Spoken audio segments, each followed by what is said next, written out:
Bayangkan, seorang kaisar yang begitu mabuk akan kuasa, hingga ia membangun kolam raksasa bukan berisi air, melainkan arak. Bayangkan, istana yang dipenuhi ribuan wanita, tapi di luar temboknya rakyat kelaparan. Inilah kisah Zhou Jin, kaisar terakhir dinasti Shang, yang tenggelam dalam pesta harem 1000 dan akhirnya membakar dirinya bersama kerajaannya.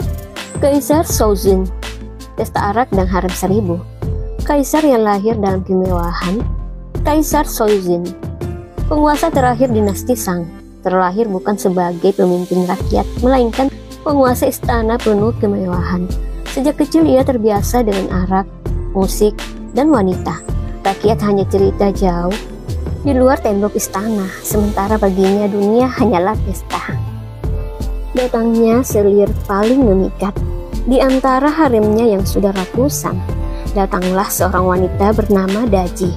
Terkenal cantik jelita. Sejak kehadirannya, kaisar semakin jauh dari tugas negara.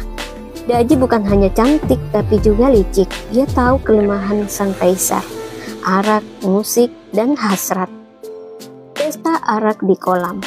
Zhou Jin membangun kolam raksasa yang dipenuhi arak, bukan air. Di sekelilingnya, pepohonan digantungi daging panggang. Para selir telanjang tertawa, berenang, dan saling bercumbu di hadapan kaisar. Rakyat menamai tempat itu kolam arak, hutan daging, simbol kegilaannya. Harem 1000. Istilah harem artinya 1000 perempuan. Kaisar tak pernah puas, haremnya mencapai ribuan wanita, dipilih dari berbagai penjuru negeri. Gadis desa, putri bangsawan, bahkan wanita yang sudah bersuami bisa dipaksa masuk istana. Di balik tembok emas, suara ratapan tak pernah didengar keluar istana. Permainan kejam Daji. Daji kerap menantang kaisar dengan permainan sadis. Ia menyukai penderitaan orang lain.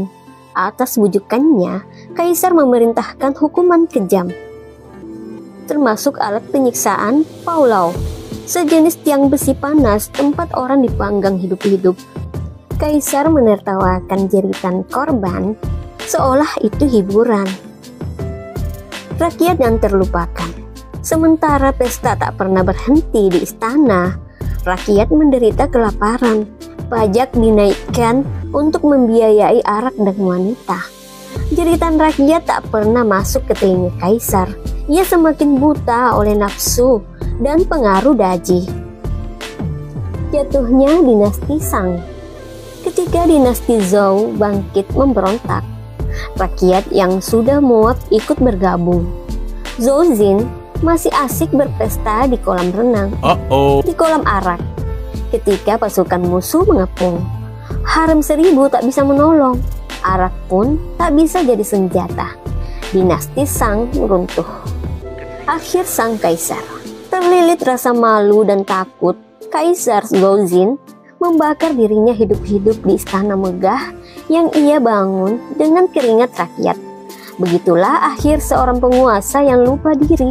Dari pesta arak dan harem 1000, ia turun ke jurang kehancuran. Pesan moral: kemewahan dan nafsu tanpa kendali hanya membawa kehancuran. Kaisar Zhou Jin adalah simbol penguasa yang mabuk kuasa, hingga kerajaan sebesar Shang pun hancur karenanya. Disinilah juga kita belajar bahwa harta tahta wanita memang sungguh sangat berpengaruh dalam kehidupan seorang pria. Oke guys, demikianlah kisah kita kali ini. Bagaimana pendapat teman-teman?